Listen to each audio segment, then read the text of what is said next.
Welcome back to another episode of Tech Headlines Today. It's episode number 24.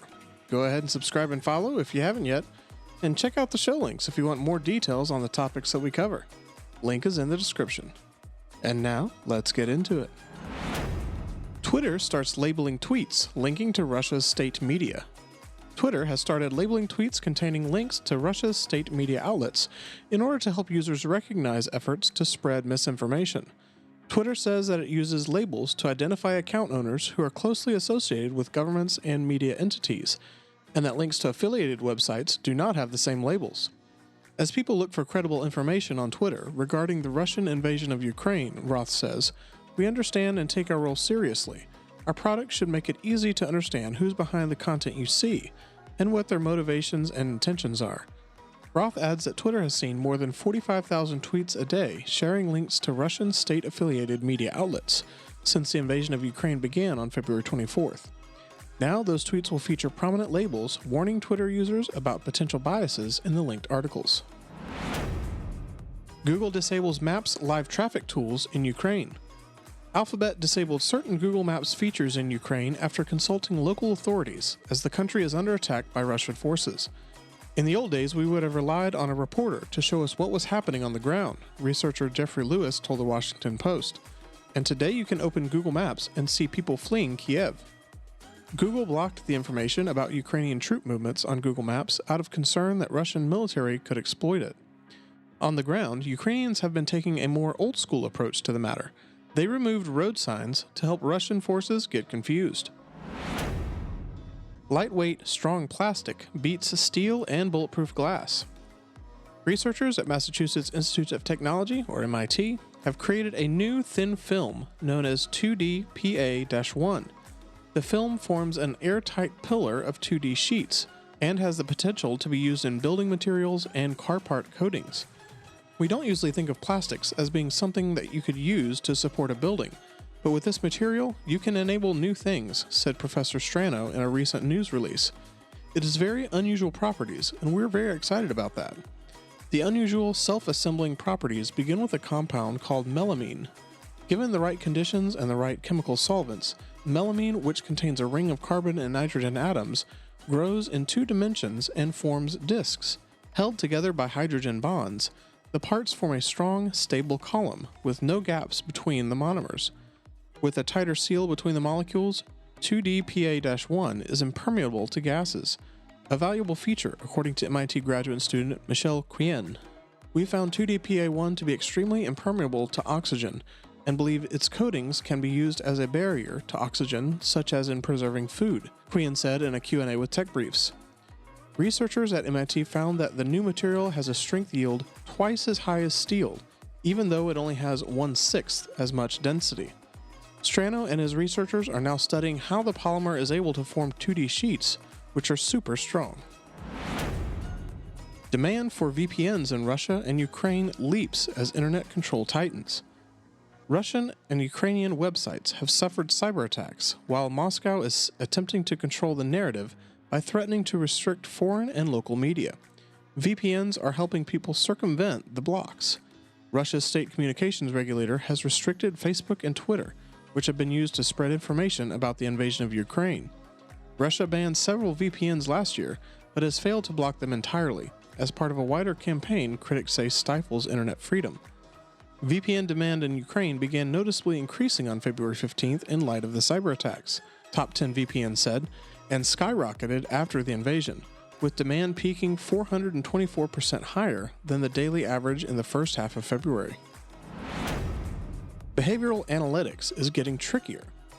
Behavioral analytics is one of the best authentication methods, but still many Fortune 1000 firms use unencrypted SMS. Although most enterprise CISOs are fine with behavioral analytics on paper, they're resistant to rapid widespread deployment because it requires creating profiles for every user, which is time-consuming.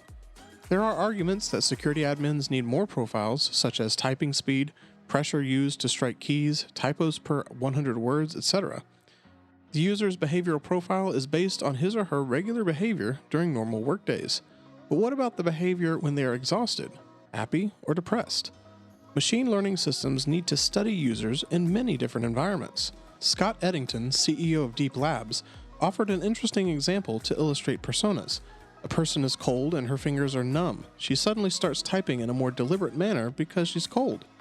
It's possible that companies relying on behavioral analytics will have to accept that a higher than ideal number of false alerts will happen during initial testing. It might mean that profiles seamlessly get more accurate over an extended period, say over a year or two, as these atypical behaviors happen. Dish reveals first 5G markets. Dish Wireless intends to launch 5G in 25 major cities and 100 smaller cities by June, according to a report in Fierce Wireless. The company has over 50 markets in construction, the publication says.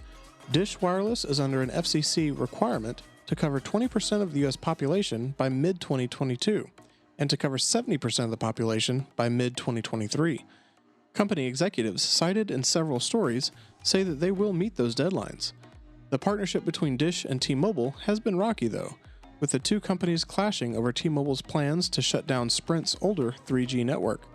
In 2021, Dish decided to use AT&T as a primary partner instead. Tesla offers free EV charging near Ukraine for those fleeing conflict. Tesla superchargers close to the Ukrainian border will offer free electric vehicle charging to support those leaving the country following Russia's invasion. Owners of Tesla and non-Tesla EVs will be able to use one station in Poland, one in Slovakia, and two in Hungary at no cost for limited time.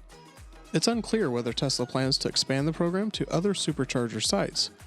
We hope that this helps give you the peace of mind to get to a safe location, Tesla wrote in an email to local owners, according to Electric. It's said to be the first time Tesla has offered free charging to owners of third-party EVs. Tesla doesn't currently operate in Ukraine, though some people there are said to have imported its EVs, and the company wants to open supercharger sites in the country. The company has offered free charging during other times of crisis, including when hurricanes struck the U.S. Amazon and Teledoc team up for a voice-activated virtual care via Echo devices. Teledoc is set to offer a new and very convenient way to access healthcare using Echo devices through a new collaboration with Amazon. Teledoc calls it whole person virtual care. But essentially, it's a voice-activated virtual care service in the US accessed through supported Echo devices, which include the Echo Dot, and the Echo Show. It will be available 24/7 and initially launches as an audio service with video visits coming soon. Accessing the Teledoc service simply requires saying, "Alexa, I want to talk to a doctor," which connects you to the Teledoc call center. A callback will then be scheduled with a doctor, which can cost up to $75 without insurance, or could be completely free depending on what coverage you have. We're excited to work with Teledoc Health to offer our customers an easy, hands-free way to connect with a doctor, said Deborah Trapati, Vice President and Chief Operating Officer of Amazon Alexa. Whether they're taking care of their sick child in the middle of the night or wanting to ask a doctor about allergy symptoms in between meetings during the day, we hope this experience will help customers find the convenient help they want from the comfort of their own home. The Teledoc virtual doctor service will be popular, especially if insurance companies decide to cover the costs. Honor unveils Magic 4 Pro phone and thermometer earbuds at MWC. Honor has made its first showing at Mobile World Congress since becoming independent. It revealed a new smartwatch and earbuds that can take a user's temperature. Honor has been working with Google since last year and is showcasing devices that are compatible with the Google services. Honor's new Magic 4 Pro has a 120Hz curved screen, 8 gigs of RAM, and 256 gigs of storage, and AI capabilities to improve gaming performance. Honor focused on its triple camera setup, which includes a 50-megapixel wide camera, a 50-megapixel ultra-wide camera, and a 64-megapixel periscope telephoto camera. The Magic 4 Pro comes equipped with an 11mm dynamic driver and a high-resolution piezoelectric ceramic tweeter, and features 100-watt charging, as well as dual SIM and stereo speaker system. Check out the rest of the features of the Magic 4 Pro by checking out our show links in the description.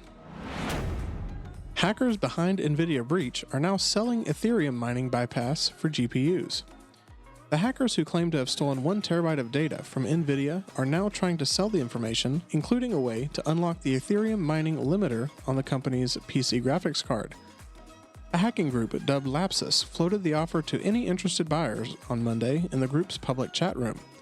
The The hackers claim to possess a customized driver capable of easily unlocking Nvidia's light hash rate limiter across the RTX 3000 GPU series. The group Lapsus demanded Nvidia lift the light hash rate limiter for the RTX 3000, but now says it wants to sell a driver capable of lifting the limiter. So the earlier demand may have been an attempt to gain publicity. Another possibility is that Lapsus is lying and desperate to monetize the hack in any way possible. And that's a wrap for this episode of THT. Go ahead and subscribe or follow, check out the show links for further details, and we'll see you tomorrow.